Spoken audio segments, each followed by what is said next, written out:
प्रार्थना में याद रखिए। मौसम भी पंजाब का बहुत खराब है, इस समय में काफी ठंडी है और प्रभु का अनुग्रह है कि हमें प्रभु चला रहा है रात और दिन परमेश्वर की, क्योंकि जब हम मीटिंग को जाते हैं तो देर रात घर में आना पड़ता है। 2 बज जाते, 3 बज जाते। मीटिंग भी नजदीक नहीं है, कम से कम 70 किलोमीटर, 100 किलोमीटर, 150 किलोमीटर इतनी दूर मीटिंग करके वापस हमें गुरदासपुर में आना पड़ता है। प्रभु ही सहायता करता है और प्रभु का अनुग्रह है कि हमें अपनी तबीयत को संभालने के लिए प्रभु सहायता करे। और मीटिंग के लिए विशेष प्रार्थना करना कि प्रभु अद्भुत काम करे। आखिरी दिन है, बहुत सी आत्माएं प्रभु के राज्य में आए और इन दिनों के अंदर लोग बहुत उत्साही हैं और काफी डिनोमिनेशन लोग जो है वो लोग बड़े दिलचस्पी दिखा रहे हैं और बहुत लोगों का मन प्रभु ने खोल दिया है। और मैं जानता नहीं, परंतु प्रभु का अनुग्रह कि इन दिनों में कितने बपतिस्मा होंगे वो प्रभु ही जानता है। सारा महिमा गौरव उसको देते हैं। आज शाम प्रभु भोज की आराधना है, हम लोग वचन में जाएंगे। आज के संदेश के लिए कोलोसियों की किताब पहले अध्याय 27 और 28 पढ़ेंगे हम लोग। जिन पर परमेश्वर ने प्रकट करना चाहा कि उन्हें ज्ञात हो कि अन्य जातियों में इस भेद की महिमा का मूल्य क्या है, और वह यह है कि मसीह जो महिमा की आशा है तुम में रहता है, जिसका प्रचार करके हम हर एक मनुष्य को चेतावनी देते हैं और सारे ज्ञान से हर एक मनुष्य को सिखाते हैं कि हम हर एक व्यक्ति को मसीह में सिद्ध करके उपस्थित करें।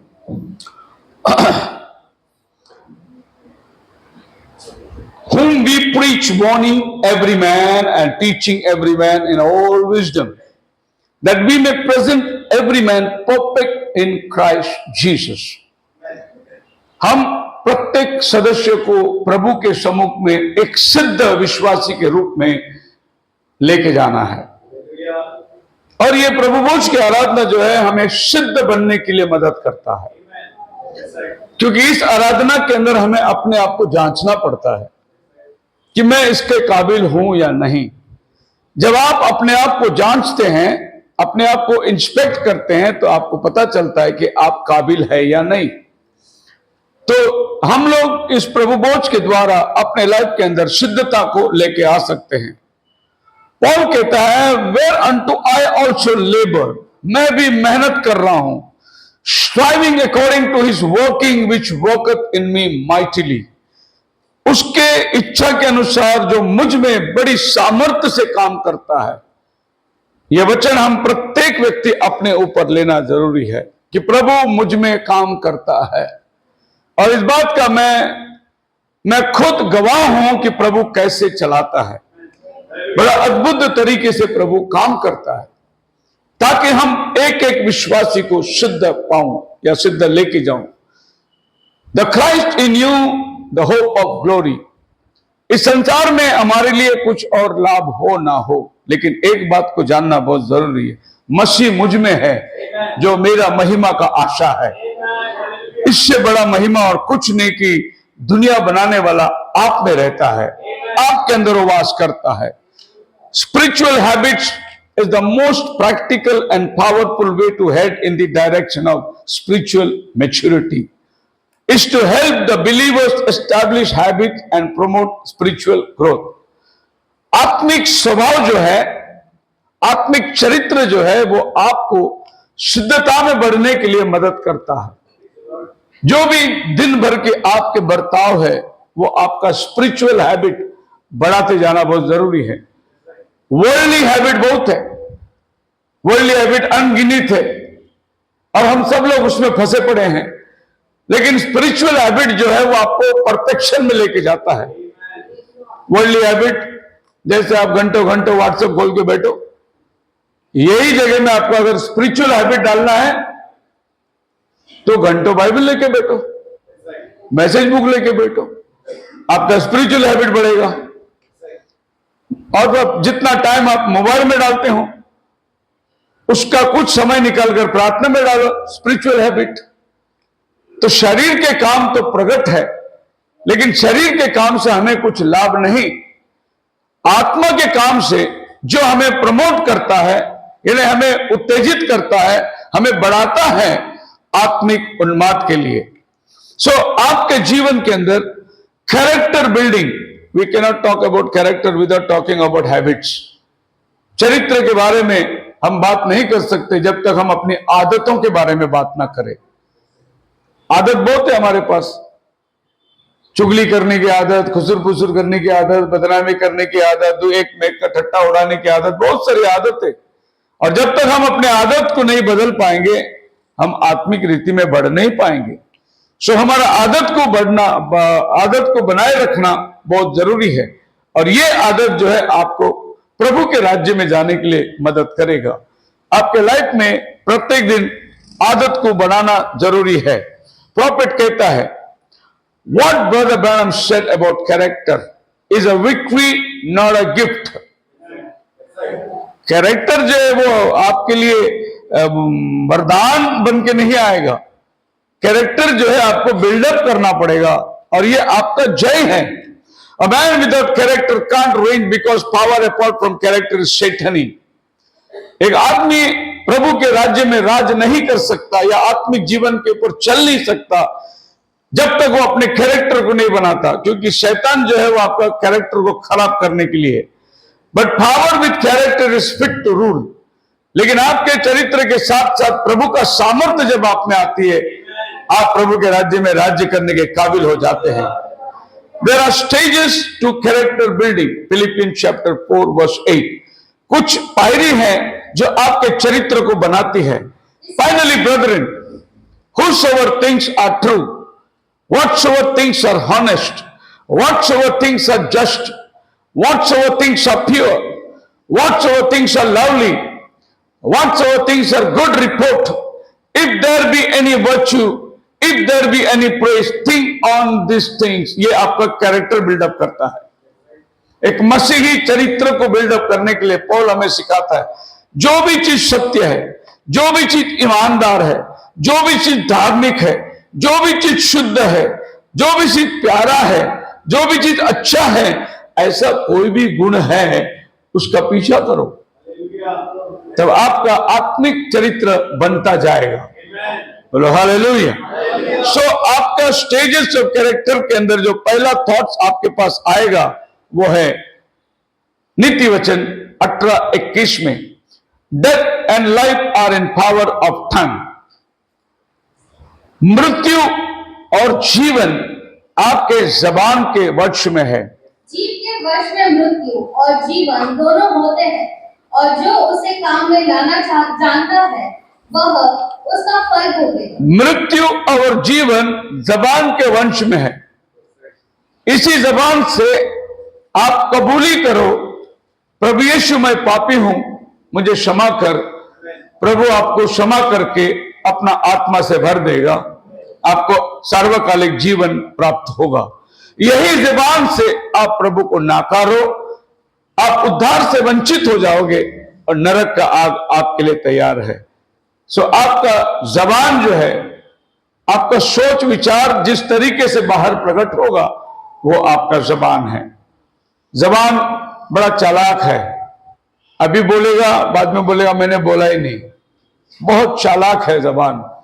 जबान को अपने मुंह में आपको जिस तरीके से चलाना है आप चला सकते हैं।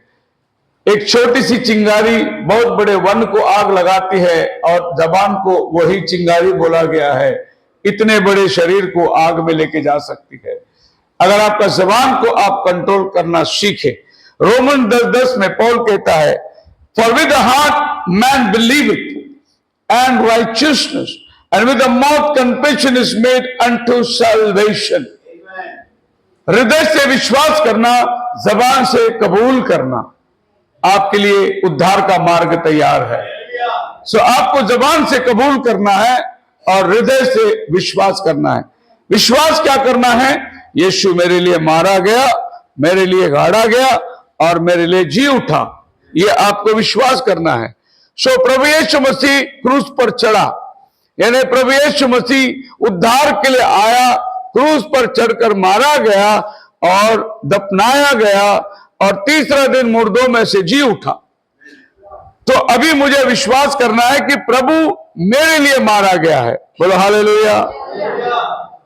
जब आपको विश्वास करना है दिल से कि वो मेरे लिए मारा गया, तो फिर आपके जबान से आपको कबूल करना है। आपका जबान कहना है कि प्रभु मैं पापी हूं, प्रायश्चित का प्रार्थना। अब आपको अगर ये साल्वेशन को कबूल करना है तो ये साल्वेशन को कैसे हम विश्वास करें? आपको प्रभु यीशु मसीह के साथ में कबूली देना है, यीशु के साथ में मरना है, यीशु के साथ में बपतिस्मा लेना है, और फिर यीशु के साथ आप पुनरुत्थान होते हैं एक नया मनुष्य बनकर, नियर क्रिएशन। लोगों को अभी तक बपतिस्मा मालूम, लोग सोचते हैं कि चर्च का मेंबर बनने के लिए बपतिस्मा लेना पड़ता है। और बहुत से लोग बोलते हैं शादी करना है, नहीं आपको फिर हमारे चर्च के हिसाब से बपतिस्मा लेना होगा। अगर हमारे चर्च का लड़की से शादी करना है तो लोग शादी करने के लिए बपतिस्मा ले लेते हैं, कोई लोग मेंबरशिप बनने के लिए बपतिस्मा ले लेते हैं, और भिन्न भिन्न काम है लोगों को बपतिस्मा। लेकिन एक्चुअली बपतिस्मा क्या है? आपको विश्वास करना है यीशु मेरा उद्धार करता है, आपको कबूली देना है, उसके साथ मरना है, उसके साथ गाड़े जाना है, और उसके साथ आपको जी उठना है। यही प्रोसेस है बैप्टिज्म का। लेकिन बैप्टिज्म को बहुत लोगों ने अलग अलग तरीका अपना लिया है। बैप्टिज्म अलग अलग ढंग से भी होने लगा है। बाइबल एक ही बपतिस्मा की बात करती है, लेकिन आज हम लोग संस्थाओं के अंदर देखेंगे तो अनेक प्रकार के बपतिस्मा है। महाराष्ट्र में अचानक बोलते हैं, बहुत अच्छे से बोलते हैं, जो रोमन कैथोलिक लोग परिवर्तन आके वो बोलते हैं आपका बपतिस्मा हुआ, क्या बोलता, बुड़ुक बपतिस्मा हो गया हम लोग का, मतलब बुड़ुक बपतिस्मा हो गया, डुबके लिया हम लोगों ने, क्योंकि कैथोलिक बपतिस्मा छिड़क के देता है। तो उनको लगता है कि हम लोग डुबके लिया ना, सही बपतिस्मा मिला। फिर भी वो बपतिस्मा में गलती आपको पाए जाते हैं। क्या गलती पाए जाते हैं? पिता पुत्र पवित्र आत्मा के नाम से लिया है, और ऐसा बपतिस्मा बाइबल में कोई भी नहीं लिया और ना कोई दिया, और ये नाम है नहीं। एक ही नाम आसमान से नीचे उतरा पाप क्षमा के लिए प्रेरित 38 के अंदर, जिसके द्वारा हम उद्धार पा सके, और कोई नाम है नहीं आसमान और जमीन में, वो नाम यीशु नाम है। अभी यीशु नाम में जब बपतिस्मा लेने के लिए आता है तो वहां भी प्रॉब्लम है बहुत। ओनली जीसस के नाम पे बपतिस्मा लेना है क्या? ओनली जीसस नहीं, क्योंकि जीसस बहुत है। हमको उस जीसस के नाम में बपतिस्मा लेना है जो लॉर्ड है और क्राइस्ट है। एक्ट्स चैप्टर 2 वर्स 36 और 37 पढ़ोगे तो पीटर उनको यही समझाता है। प्रभु और मसीह, ये दोनों भी व्यक्ति को आपको जानना बहुत जरूरी है। यीशु को तो सब लोग जानते हैं कि वो पुत्र है। तो जब लॉर्ड जीसस क्राइस्ट आता है तो जो लोग father son and holy ghost के नाम पे बपतिस्मा लेने के लिए, फादर सन होली गोस्ट के नाम पर, तो जब लॉर्ड आता है फादर, जब जीसस आता है वो सन, और जब होली गोस्ट आता है anointed one, father son and holy ghost, it's a anointed one, मसीहा। सो एक्चुअली पिता पुत्र पवित्र आत्मा के नाम में जो यीशु ने बपतिस्मा, परमेश्वर ने बपतिस्मा देने को ठहराया है, यीशु ने मत्ती 28:19 में कहा है, ये बात को अगर आपको परिपूर्ण करना है, पिता का नाम, पुत्र का नाम, पवित्र आत्मा का नाम, तो फिर आप देख सकते हैं कि Lord father son Jesus and Christ anointed one the holy ghost. So पिता पुत्र पवित्र आत्मा का नाम लॉर्ड जीसस क्राइस्ट, ये बपतिस्म का सही प्रोसीजर है। और बाइबल में जितने लोगों ने बपतिस्मा दिया है सब ऐसा ही बपतिस्मा दिया है। त्रैक्य में बपतिस्मा बाइबल में कोई रिकॉर्ड नहीं है, किसी ने दिया ही नहीं। सालों साल बाइबल पढ़ने वालों को भी यह प्रकाशन मालूम नहीं है। पर आपको कबूली देना है अपने मुंह से और अपने साल्वेशन का प्रयास करना है। फिर बहुत से लोग बोले बपतिस्मा की जरूरत क्या है? वो चोर ने बपतिस्मा किधर लिया जो यीशु के दाहिने बाजू में था? प्रभु ने उसको बोला आज ही तू मेरे साथ स्वर्ग लोक में होगा। ऐसा देखा जाए तो चोर यीशु मसीह के मरने के पहले कबूली दे रहा है, वो ओल्ड टेस्टामेंट में आता है। यीशु मसीह जी उठने के बाद कलीसिया शुरू होती है और न्यू टेस्टामेंट में आता है। ओल्ड टेस्टामेंट में बपतिस्मा नहीं था, ओल्ड टेस्टामेंट में खतना था। तो एक तरफ से आपको चोर को आप गिन सकते हैं कि ये ओल्ड टेस्टामेंट के अंदर आ गया। दूसरा, मैं नहीं बोलता ओल्ड टेस्टामेंट का रूल्स, मैं बोलता हूं वो सही विश्वास किया था और बपतिस्मा भी लिया था, जॉन के हाथ से लिया था। क्योंकि वो चोर जो है यीशु को बोलता है, आप जब अपना राज्य में आएंगे मुझे याद करो। राज्य का सुसमाचार इसको कैसे मिला था? राज्य का सुसमाचार यूहन्ना बपतिस्मा देने वाला बोलता था और वो बपतिस्मा दे रहा था, तो इसने वो बपतिस्मा लिया था, वरना इसको राज्य का सुसमाचार का ज्ञान कहां से आया? दूसरी बात, उस बाजू में जो चोर है वो कहता है आप बचो, हमें भी बचा लो। तो ये चोर वो चोर को कहता है तू प्रभु से भी नहीं डरता? क्रूस पे लटका है लेकिन इतना रेवलेशन है, ये प्रभु है। वो भी प्रकाशन उसको मिल चुका है। इसके लिए बोलते लॉर्ड जब आप अपने राज्य में आएंगे मुझे याद करो। और वही एक समय था उसके लिए उद्धार का। प्रभु ने बोला आज तू मेरे साथ स्वर्गलोक में होगा। नो टाइम वेस्टेड, समय बिताया नहीं गया, तुरंत बपतिस्मा लेकर वो प्रभु के साथ स्वर्ग राज्य में चला गया। सो आपके विचार जो है वो आपके शब्द बनते हैं। जो भी आपके विचारधारा में है वो आपके जबान से बाहर निकलता है। तो your thoughts become word. Exactly खुदावन के साथ भी ऐसा ही हुआ। जब हम बाइबल में देखते हैं in the beginning was the word, John chapter 1 verse 1 पढ़िए। आदि में वचन था, वचन परमेश्वर के साथ था और वचन परमेश्वर था। जब बाइबल कहती है इन the beginning was the word, that means word has a beginning, but God को बिगिनिंग नहीं है,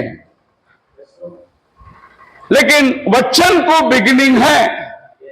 यानी जब ये वचन की सृष्टि नहीं हुई थी तो गॉड के पास में थॉट्स था, विचार। उसके थॉट में आप भी थे कि एक दिन ये धरती पर आप उसके बच्चे बनकर रहेंगे। ये उसके थॉट था। जब उसने अपने थॉट को एक्सप्रेस किया तो वो वर्ड बनता है। तो उसके विचार में था मैं एक पृथ्वी बनाऊंगा, मैं एक सूरज बनाऊंगा, ये धरती बनाऊंगा, पेड़ पौधे बनाऊंगा। ये सब उसका विचार था। जब उसने अपने विचार को क्रिया में प्रकट किया तो वो वर्ड बन गया और उसने वर्ड में कहा उजाला हो, दैट वाज वर्ड। सो अगर आप इसको देखेंगे तो वर्ड को जब बिगिनिंग कहा गया है, इसको शुरुआत है। ये इसके पहले गॉड एक विचारधारा के अंदर ही था। अब आप जेनेसिस 1:1 पढ़ोगे तो आपको क्या मिलता है? Genesis 1:1, In the beginning, God created the heaven and the earth. अब यहां पर भी आप देख सकते हैं बिगिनिंग आता है। इन the beginning God created heaven and अर्थ, और यहां पर भी आता है इन the beginning was the word. ये दोनों बिगिनिंग जो एक जेनेसिस में मिलता है, एक जॉन में मिलता है। अब ये दोनों बिगिनिंग को आप कैलकुलेट करोगे तो ये वाला बिगिनिंग से पहले ये वाला बिगिनिंग है। आपको बाइबल में जेनेसिस और जॉन के काफी बड़ा लंबा किताब के बाद में मिला, पर आप ये मत सोचना कि ये वर्ड जो है ये जेनेसिस 1:1 से पहला है। मतलब ये जॉन 1:1 है, ये जेनेसिस 1:1 से पहला है। हालेलुया। कैसे? जेनेसिस 1:1 में पृथ्वी की शुरुआत, in the beginning God created heaven and earth. So ये पृथ्वी और आकाश को प्रभु ने बनाया, अर्थ एंड हेवन। लेकिन इससे बिगिनिंग खुदा ने वर्ड को बनाया था। In the beginning was the Word, and the Word was with God, and the Word was God. Okay, ये दोनों राइटर को हम लेंगे। इसका राइटर है जॉन और इसका राइटर है मोसेस। अभी मोसेस ने जब जेनेसिस लिखा था ऑलमोस्ट 3000 इयर्स के बाद लिखा, क्रिएशन के 3000 साल के बाद उसने क्रिएशन की स्टोरी लिखी, क्योंकि आदम से अब्राहम तक 2000 साल हो गया और अब्राहम से लेकर मोसेस तक 1000 साल होता है। 3000 साल के बाद वो क्रिएशन की स्टोरी लिख रहा है। लेकिन मोसेस बिगनिंग के तक, जहां सूरज और चांद है, यही तक वो जा सका। लेकिन जॉन उसके बाद मेरे 4000 साल के बाद ये लिख रहा है, जेनेसिस को लिख रहा है। It is almost 4000 years. लेकिन इसकी हिस्ट्री इससे पहले जाता है, जब आकाश और पृथ्वी था ही नहीं। वो वहां जा रहा है जहां केवल वचन था। बोलो hallelujah. So your word become thought become words, now your word becomes action. तो जब आप अपना शब्द को बाहर निकालते हैं तो एक्शन उससे जुड़ जाता है। अगर मैं अभी ये भाई को कहूं कि ब्रदर ये लैपटॉप को जरा बंद करना, तो वो वहां से उठ के आएगा। मेरा वर्ड एक्शन बन जाता है। सो खुदावन जब वर्ड में प्रकट हुआ तो वो एक्शन में बदल गया और क्रिएशन को उसने सामने लेके आया। सूरज, चांद, सितारे, ये सब क्रिएशन एक्शन में आया। लेकिन एक्शन के पहले क्या था? उसका वर्ड था। बोलो हालेलुया। जेम्स चैप्टर 1 वर्स 22 पढ़िए।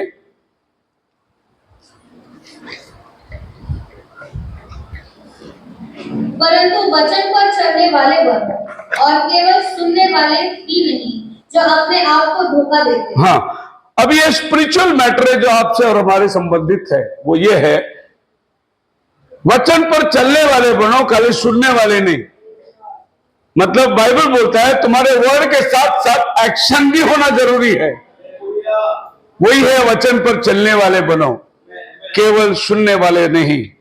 यानी आप वचन बोलते हो तो आप उसके अनुसार चलना भी सीखो। अगर आप चलने नहीं तो फिर आप खाली शब्दों में बने हुए हैं, आपके जीवन में क्रिया नहीं है। आपके जीवन में एक्शन होना बहुत जरूरी है। प्रार्थना करना है तो आप बैठे रहें, मन में प्रार्थना करें, लेकिन आपका एक्शन का भी बहुत जरूरी है, आपके प्रार्थना में शामिल होना।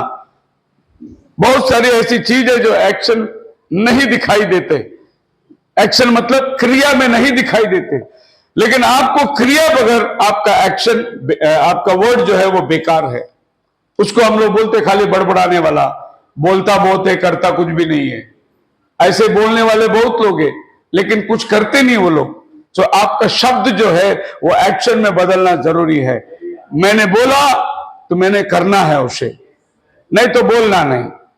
अगर बोला है तो करना है, मतलब आपका वर्ड व्यर्थ नहीं जाना चाहिए। परमेश्वर ने अपना वचन को भेजा, वो खाली हाथ नहीं जाता, वो अपना काम करके आता है। जिस काम के लिए वो वचन जाता है, आप भी वचन भेजे, आपके मुंह से वचन निकले, वो अपना काम को करना बहुत जरूरी है।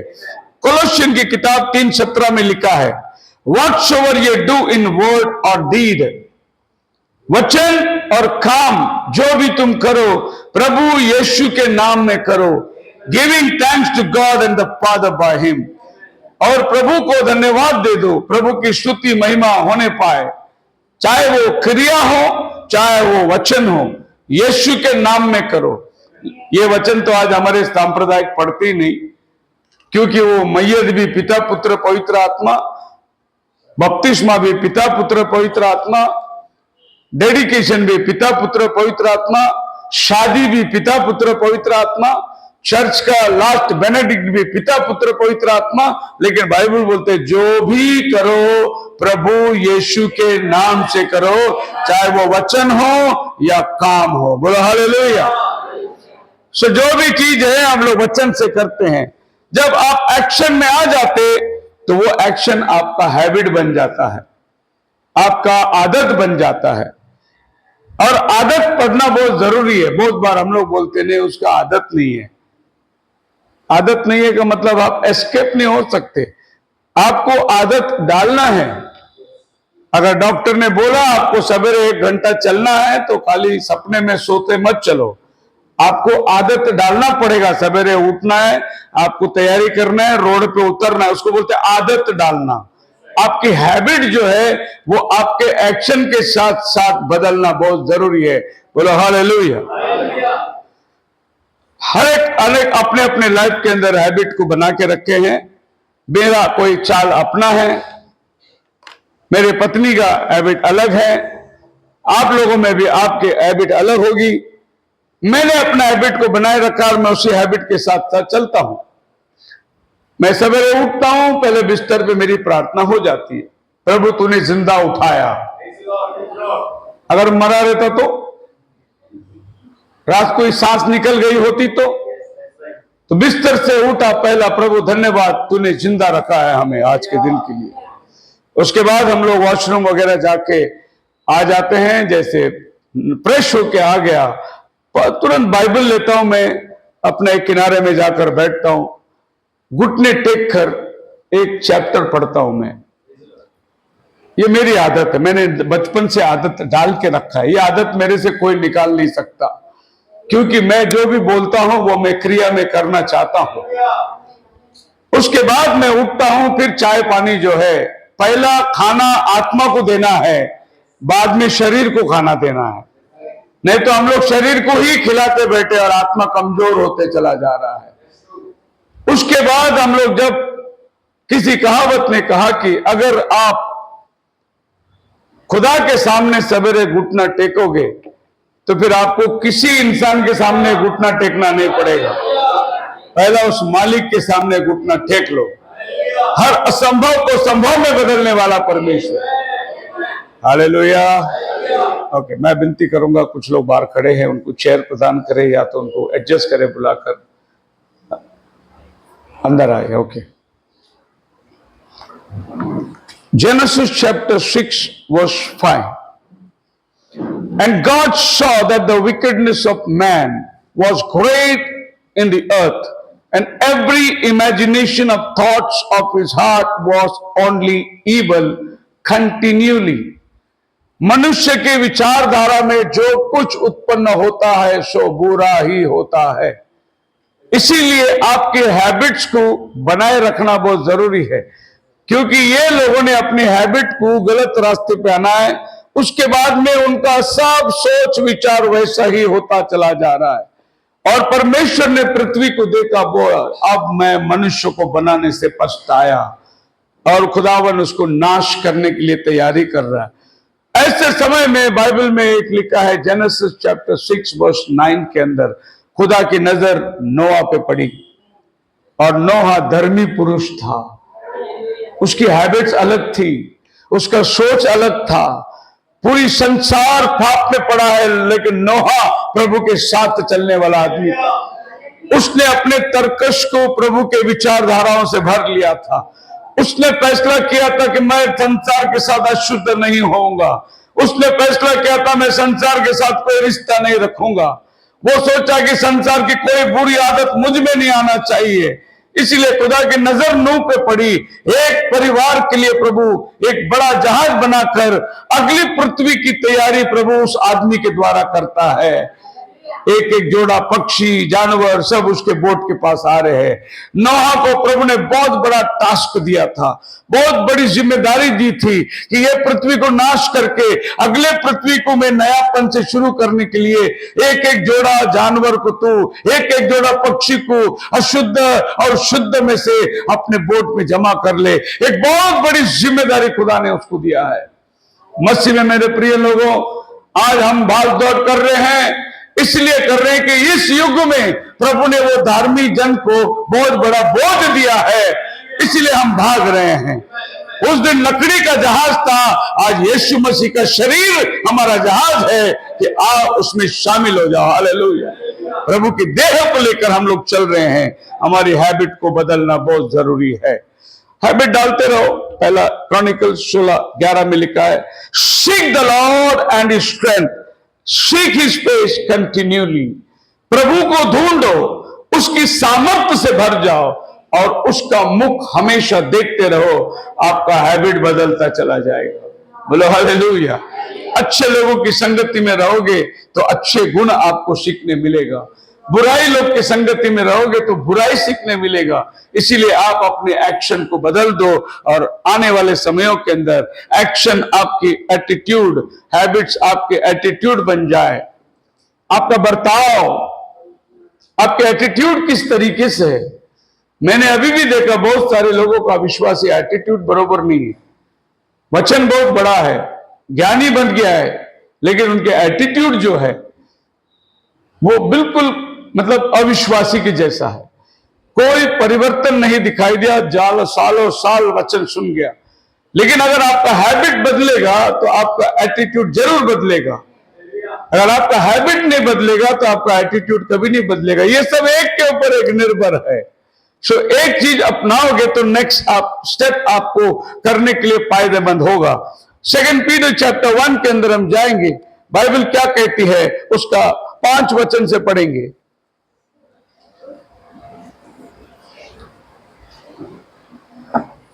इसी कारण तुम सब प्रकार का यत्न करके अपने विश्वास पर सद्गुण और सद्गुण पर समझ और समझ पर संयम और संयम पर धीरज और धीरज पर भक्ति और भक्ति पर भाईचारे की प्रीति और भाईचारे की प्रीति पर प्रेम बढ़ाते जाओ, क्योंकि यदि ये बातें तुम में वर्तमान में रहे और बढ़ती जाए तो तुम्हें हमारे प्रभु यीशु मसीह की पहचान में। यहाँ पर पत्रोस हमें बताता है आपका विश्वास के ऊपर आपका सद्गुण बढ़ाते जाओ, आपके सद्गुण के ऊपर आपका नॉलेज बढ़ा के जाओ, आपके नॉलेज के ऊपर आपका टेम्परेंस बढ़ा के जाओ, आपके टेम्परेंस के ऊपर आपका पेशेंस बढ़ाते जाओ, आपका पेशेंस के ऊपर आपको भाईचारे की प्रीति बनाते जाओ। ब्रदर इन ब्रदर 1 2 3 4 5 6 7 हाँ, गॉडलीनेस, भक्ति, भाईचारे की प्रीति, सॉरी गॉडलीनेस और गॉडलीनेस के ऊपर ब्रदरली लव। देखो ये इतना सिंपल है। आपके अंदर वर्च्यू आएगा ही नहीं जब तक आपके अंदर विश्वास नहीं आएगा। आपके अंदर नॉलेज आएगा ही नहीं जब तक आपके अंदर वर्च्यू नहीं आएगा। ये एक के ऊपर आपके ऊपर टेम्परेंस आएगा ही नहीं जब तक आपके पास नॉलेज नहीं मिलेगा। कोई आदमी शॉर्टकट मार के बोलेगा मैं गॉडलीनेस में चलता, मुश्किल है, ऐसा हो ही नहीं सकता। आपको ये स्टेप्स को फॉलो करना है। इसी को नबी ने बोला stature of a perfect man, एक सिद्ध मनुष्य की डीलडौल। और आखिर में आता है ब्रदरली काइंडनेस, भाईचारे की प्रीति। जब ये 7 स्टेप्स आपके लाइफ में फुलफिल होता है तब क्राइस्ट के साथ आपका कनेक्शन होता है। क्राइस्ट हमारा कोनशील पत्थर, एफिशिएंस चैप्टर 2 वर्स 20, हमारा कोने का सिरे का पत्थर मसीह। लेकिन इस मसीह तक पहुंचने के लिए आपको ये 7 स्टेप्स को फॉलो करके ऊपर जाना होगा। तो हम लोग बीच में लेके नॉलेज को ले लेंगे बाहर, बोले मैं को बहुत बाइबल मालूम है, लेकिन आप बीचों बीच लटके हुए हैं। आपके नॉलेज के ऊपर आपको टेम्परेंस और पेशेंस को बढ़ाना है, आपको गॉडलीनेस को लेके आना है। हमारा राष्ट्रपिता महात्मा गांधी जी का एक बहुत अच्छा श्लोक है, cleanliness is next to godliness. ये उसका श्लोक है। पहला धार्मिकता, उसके बाद साफ सफाई, भारत स्वच्छ अभियान, लेकिन मन पूरा गंदा। तो देश को स्वच्छ बना के क्या फायदा है जब मन, हृदय गंदा है। हृदय एक भाई को भाई ऊपर, एक इंसान को इंसान नहीं समझने का ऐसा हृदय है, फिर स्वच्छ कहां से आएगा। और मैंने देखा कि ऐसा भी श्लोक बनाया है, कोई तो बताया था मेरे को, मैं उसकी जोक सुन रहा था, बड़ा अच्छा था। महात्मा गांधी, इधर स्वच्छ है इधर भारत है, देखा आपने, गवर्नमेंट के ऑफिस में लिखा रहेगा। तो एक कवि ने बोला जिधर स्वच्छ है उधर भारत नहीं है, और जिधर भारत है उधर स्वच्छ नहीं है। ये दुनिया का श्लोक है। सो हमारा एटीट्यूड बदलना बहुत जरूरी है। हमारे पास स्वच्छता भी होना है, हमारे पास में धार्मिकता भी होना है। नहीं तो हम लोग कोई शॉर्टकट रास्ते से नहीं। नबी ने बोला there is no shortcut to heaven. आप मत सोचो कि मेरा चर्च बहुत बड़ा है इसके लिए मैं स्वर्ग में पहला जाएगा ही नहीं तुम, क्योंकि प्रभु ने बोला छोटा झुंड मत डर। अगर कोई छोटे झुंड में है तो वो जाने वाला है। तो बहुत लोग घमंड करके बैठे हम लोग ये शहर का बड़ा चर्च का मेंबर रहे, कोई फायदा नहीं उससे। आपको प्रभु ने इंडिविजुअली प्रभु के साथ में कांटेक्ट करने का स्टेप दिया है। आप मेरे साथ है। सो आपकी एटीट्यूड जो है वो इस तरीके से बदलता चला जाएगा।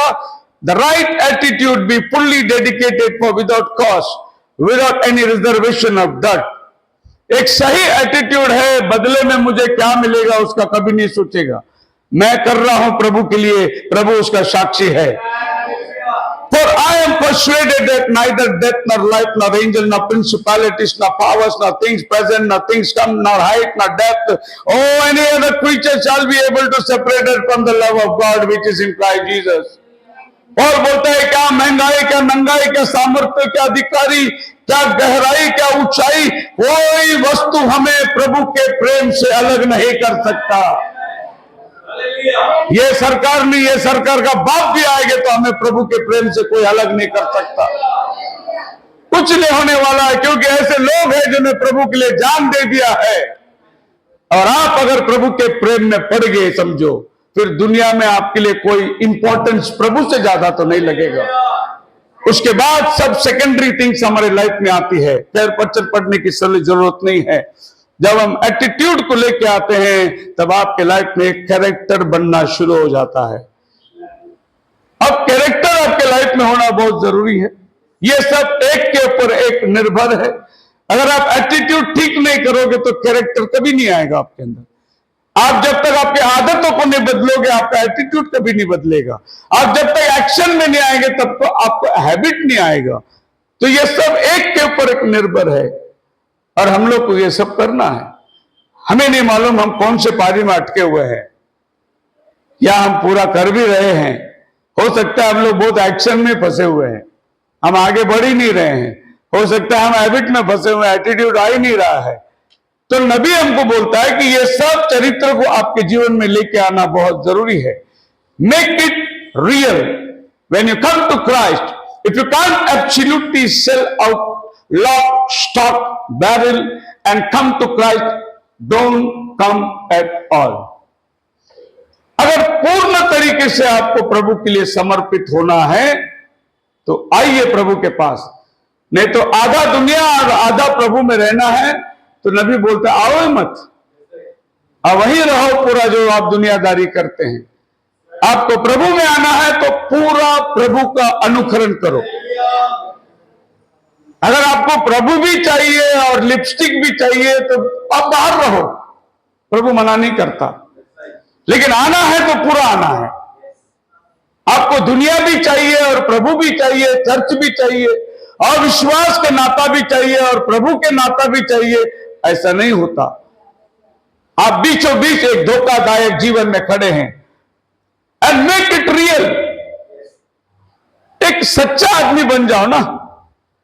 क्यों आपके लाइफ को देख के लोगों को उलझन में डालते हो कि पता नहीं है भी क्या नहीं भी क्या। That's what God wants to be. Your works will prove what your character is and your character is known by the work that you do. और आपका कैरेक्टर इस बात से पहचानी जाएगी कि आप जो काम कर रहे हैं वो आपका कैरेक्टर को दर्शाएगा। बोलो हालेलुया। कभी कभी जो हमारी विचारधारा है वो लोगों के समझ में नहीं आता। लोग उसको कभी कभी ऐसा लगता है कि बेफुजुल में हो रहा है, ऐसा नहीं होना चाहिए, ऐसा भी कर सकते थे, ऐसा लगता है। लेकिन जिसने प्रभु के साथ में करार किया है उसको मालूम है वो क्या कर रहा है। दुनियादारी एक बात बोलेगी, ये जरूरी नहीं कि सब आपका साथ देंगे, कभी नहीं होगा ये। आपका घर वाले ही आपका दुश्मन बनेंगे। मैं आपको बताना चाहता हूं, शिमशोन के जैसे ताकतवर कोई नहीं था, लेकिन शिमशोन को मारने के लिए दुनिया में कोई ताकत नहीं थी। कोई दुश्मन सिमसोन के सामने खड़ा नहीं हो सकता था, लेकिन सिमसोन का दुश्मन उसका ही अंदर था। आपका दुश्मन आपके अंदर ही है, आपका बैरी आपका ही अंदर है। दुनिया का कोई ताकत आपको हिला नहीं सकता, लेकिन आपके अंदर जो आपका दुश्मन बैठा है वो आपको गिराएगा, वो आपको मारेगा। आपका अंदर एक दुश्मन बैठा है जो आपको उपवास में जाने ही नहीं देता, बार बार भूख देता है और आपको परेशान करता है। आपके अंदर ही एक दुश्मन बैठा है जो एक समर्पित जीवन आपको जीने नहीं देता। लेकिन अगर आप वो समर्पित जीवन को जीने लगोगे तो इतना ताकत प्रभु के पास से आपको आएगा कि दाऊद जैसा आदमी गोलियत को मारने के लिए खड़ा हो जाएगा। लेकिन आप उस बात को नहीं एहसास करते। तो सिमसोन का दुश्मन कौन था? वो खुद उसका दुश्मन था, क्योंकि वो एक नाजिर था, वो खुदा का अभिषेक था। मां के गर्भ से लेकर उसने शराब नहीं पिया। जब वो मां के गर्भ में था, मां ने शराब नहीं पिया, ऐसा देवदूत ने आज्ञा दिया था। जब तू गर्भवती होगी तो मदिरा मत पीना, ऐसा देवदूत ने बोला था उसको, क्योंकि तेरे पेट में जो बच्चा है वो नाजिर है, खुदा के लिए समर्पित है। वो ऐसे एक पवित्र जीवन जीने वाला। उसके बाल कभी चूड़ा नहीं फेरा गया था, उसके सर में 7 लटों से बना हुआ चोटी था। जब वो चलता था, वो 7 लटे जो है, वो 7 लटे 7 कलीसिया काल को दर्शाता है, 7 गुणों को दर्शाता है। क्योंकि जब वो बाल काटे गए, ये खारा चरित्र उसके जीवन से निकल गया। वो देखने से ही मालूम पड़ता था ये विश्वासी है। हालेलुया। आप मेरे साथ है? मुझे नहीं मालूम, लेकिन मेरे साथ अक्सर होता आया है। मैं जिधर भी जाके खड़ा रहता हूं, चाहे वो कोई भी हो, ऑफिस हो, गवर्नमेंट हो, कुछ भी हो, रेलवे स्टेशन हो, प्लेटफॉर्म हो, हर अधिकार जो है वो जानता है ये कौन है करके। एक प्रेजेंस आपका महसूस होगा। जब आप जाकर खड़े रहोगे तो आपका खुदा का जो इंप्रेशन आपके अंदर है वो सामने वाला जानता है ये कौन व्यक्ति है। कभी कभी लगता है कि अरे ये कैसे आदमी मेरे को देखकर हिलचल कर रहा है, लेकिन वो जानता है ये कौन है। एक बार मैं अंबरनाथ से लोकल ट्रेन पकड़ रहा था, अर्जेंट बॉम्बे प्रार्थना को जानी थी, 9 बजे का टाइम था, और लोकल ट्रेन छूट गई, प्लेटफॉर्म से छूट गई, और मैं दौड़ते दौड़ते लोकल ट्रेन पकड़ा। मेरे को जाना ही था जरूर, फास्ट गाड़ी पकड़ के, और मैं ट्रेन पकड़ने में बहुत एक्सपर्ट था, क्योंकि बॉम्बे में सर्विस करता था तो मैं ट्रेन में जाना आना करता था। और जब पूना में 20 साल तो मैं ट्रेन में सफर किया, पूना में 15-20 साल, तो मेरी ट्रेन के एक्सपीरियंस बहुत जबरदस्त है। रात को जब हम लोग कल्याण में मेरी ट्रेन पहुंचती थी, चेन्नई एक्सप्रेस, मैं पहली स्टेशन टच होते ही मैं डब्बा छोड़ता था, सीढ़ी के ऊपर चढ़ के मैं निकल जाता था, हाथ में बैग भी रहता था मेरा। लेकिन उस दिन मेरा हाथ छूट गया। छूटने के बाद मेरा हाथ कैसे पकड़ा मुझे नहीं मालूम, लेकिन मैं ट्रेन के अंदर आ गया। जब मैं ट्रेन के अंदर आया, सीट में जाके बैठने के लिए गया, तो मेरे सामने एक खुदा का बंदा बैठा था। उसने बोला praise the Lord, praise the Lord. आप मुझे पहचानते नहीं, लेकिन मैं आपको पहचानता हूं। अच्छी बात है। आपको पता है आपको ट्रेन के अंदर आपको किसने लेके आया? एंजल खड़ा था उधर, उसने आपको अंदर रख दिया उठा के। सामने खुदा का बंदा बोल रहा है। आप मेरे साथ हैं? हमको नहीं मालूम, लेकिन हमारा चरित्र जो है वो ये बात को गवाही देगा। एक एंजल आपको उठा के अंदर लेकर आया। मैं प्रभु का धन्यवाद दिया। एक बार चिंचवड स्टेशन पे शुरू जब मैं पूना में मीटिंग चालू ही किया था, आकुर्डी के अंदर, दोपहर को 2 बजे मैं बाइबल स्टडी लेता था वहां पर। और एक दिन मैं चिंचवड स्टेशन पे आया पूना के लिए, दोपहर को 2 बजे वहां मीटिंग लेता था, शाम को 6 बजे शंकर सेठ सिस्टर सन्नी के घर पे मीटिंग लेता था मैं। तो वो 2 बजे की मीटिंग खत्म करके शाम की मीटिंग आने के लिए चिंचवड स्टेशन पे मैं बैग लेके आ रहा था। एक बंदा वहां बैठा था, उसका नाम भी मेरे को याद है, पास्टर जोब उसका नाम है। वो उठ के खड़ा हो गया, मेरे को सैल्यूट किया, और मैं पहली बार उसको देख रहा हूं। मैंने भी उसको प्रेज लॉर्ड किया। लंबी दाढ़ी थी, बैठाया अपने बाजू में, बोला आपके बारे में प्रभु ने मेरे को दर्शन दिया है। आप पुनः आने वाले हैं। अच्छा, मैं बोला और क्या बात बताइए? बोले आपके यहां आने से बड़ी बड़ी चर्च यहां टूटने वाली है। बोला अच्छा। और उस समय में चिंचवड़ के अंदर दो बहुत बढ़िया बेहतरीन पास्टर लोग थे। एक का नाम था काले, एक का नाम था काटे। ये दोनों मिलकर चर्च चलाते थे। चिंचवड़ में बड़ा चर्च था, बड़ी शेड मारी हुई चर्च। और एक दिन वो दोनों मेरे उपवास और प्रार्थना में आए, वो लोग बैठे थे और मुझे इंट्रोड्यूस किया गया, ये पास्टर है, ये पास्टर है। मैंने बोला आपका चर्च किधर है? बोले इधर ही है चिंचवड़ में। मैं बोला अलग अलग है? नहीं नहीं, हम लोग साथ में ही है। साथ में? हाँ। दोनों पास्टर है? बोले हम दोनों पास्टर है। दोनों पास्टर? तो मैंने बोल दिया वचन के अनुसार एक चर्च में दो पास्टर नहीं हो सकता। वो बोले क्या बात कर रहे हो आप? हम दोनों के अंदर इतना प्यार है, इतनी समझौता है, हम दोनों के अंदर इतना मेल मिलाप है, इतने साल से हम लोग चर्च चला रहे हैं। मैं बोला वो ठीक है, पर वचन अनुमति नहीं देता। उनको गुस्सा आया बहुत, ऐसे कैसे आप बोल रहे? मैं बोला मुझे नहीं मालूम, मैं वचन बोला सिर्फ आपको। एक शरीर को एक ही सर, एक पति। जब वो गए 8 दिन के अंदर मेरे को न्यूज मिला वो चर्च स्प्लिट हो गया, आधा इधर आधा उधर हो गया। आपस में कुछ लड़ाई हो गई, निकल गए। एक बार एक फैमिली प्रार्थना के लिए मुझे बुलाई, पेंटिकोस्टल फैमिली। उनके घर पे जाकर हमने प्रार्थना करा। रात को 12 बजे से हम लोग डिस्कशन के लिए बैठे, पेंटिकोस्टल बैकग्राउंड की फैमिली। और सवेरे 5 बजे तक उनके सवाल जवाब का सामना करते रहे। सवेरे 5 बजे वो लोग बोले हम बपतिस्मा के लिए तैयार हैं। और मैं सवेरे 5 बजे छोड़ा, 6 बजे का सिंहगढ़ पकड़ने में पुणे चला गया। सवेरे में घर गया, पूरी रात बैठा उनके साथ। और वो फैमिली बैप्टिज्म ले ली। जब वो फैमिली बैप्टिज्म लिया और वो फैमिली फेलोशिप के लिए अपने पास आया, तो वहां उनका चर्च, जहां बहुत बड़ी चर्च थी, 1000 लोग जमा होते थे, वो चर्च में हलचल मच गई। और वो चर्च में पास्टर ने अपनी छड़ी बताकर, लाठी रखकर सबको बोला छड़ी के अंदर से वो मेन पाड़ा था काटी, और मेरे छड़ी के अंदर में सब लोग रहना चाहिए करके सबको संडे 1000 लोगों को छड़ी में गुजारा। क्योंकि उसके चर्च में लीड करने वाले यीशु के नाम में बपतिस्मा लेकर यहां आ गए। और कुछ ही दिनों में वो पास्टर जी के जीवन में एक समस्या आई, वो चर्च टूट गई। तकरीबन 800 लोग वो चर्च से बाहर निकले थे उस समय। ये सब बात मुझे कौन बता रहा है? वो प्लेटफॉर्म में आदमी बता रहा है कि तुम्हारे आने से बड़ी बड़ी चर्च इधर टूट जाएगी, और ये पुणे में सच्चाई को लाने के लिए प्रभु ने तुम्हें लेकर आया है। मैं प्रभु का धन्यवाद देता हूं कि इस पुणे शहर में आज प्रभु के चुने हुए लोग एकत्रित हुए हैं। कोई संस्था नहीं, सिर्फ वचन काम करता है। तो ये जो सेवकाई है, ये एक भविष्यवाणी के साथ साथ चल रही है। इसमें एक कमीशन है खुदावन का।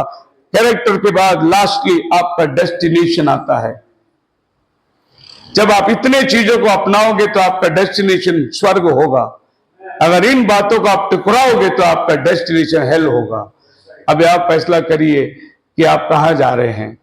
इन स्वभावों को लेकर आप स्वर्ग का मार्ग को धरे हैं, या इन स्वभाव का उल्लंघन करके आप नर्क का मार्ग को धरे हुए हैं। खुदावन आपको आशीष दे। हम प्रभु भोज में जाएंगे।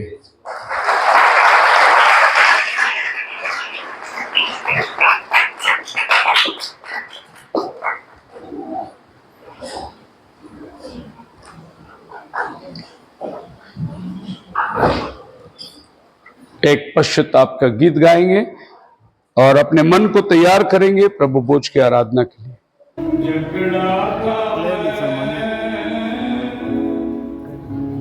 बंधन का टूटा हुआ, बंधनों से जकड़ा था मैं, तेरे प्यार की ये वफा थी, मेरा जीवन बन गया, तेरे प्यार की ये वफा थी, मेरा जीवन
मुझे